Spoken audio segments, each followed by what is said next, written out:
আসসালামু আলাইকুম। আজকে আমরা অন টাইম এবং ইন টাইমের পার্থক্যটা দেখব।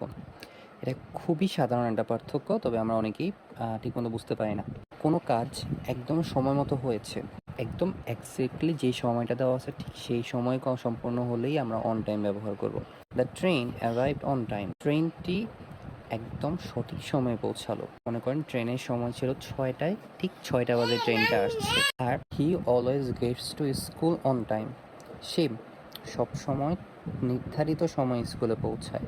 মানে যদি স্কুলটা 10টা বাজে শুরু হয় তাহলে 10টা বাজেই সে স্কুলে যায়, তাহলে আমরা অন টাইম ব্যবহার করব। আর কোনো কাজ নির্ধারিত সময়ের আগেই সম্পন্ন হয়ে যাওয়া বোঝাতে আমরা ইন টাইম ব্যবহার করব। I completed my homework in time.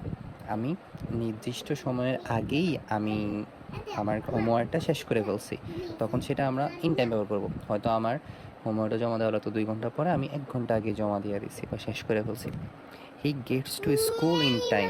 সে নির্ধারিত সময়ের আগেই স্কুলে পৌঁছায়। He gets to school in time মানে স্কুলে যদি 10টা বাজে শুরু হয় তাহলে সে হয়তো 20 মিনিট আগে বা 30 মিনিট আগেই পৌঁছায়। আশা রাখি ইন টাইম আর অন টাইম নিয়ে আপনাদের সামনে আর কোনো প্রবলেম হবে না।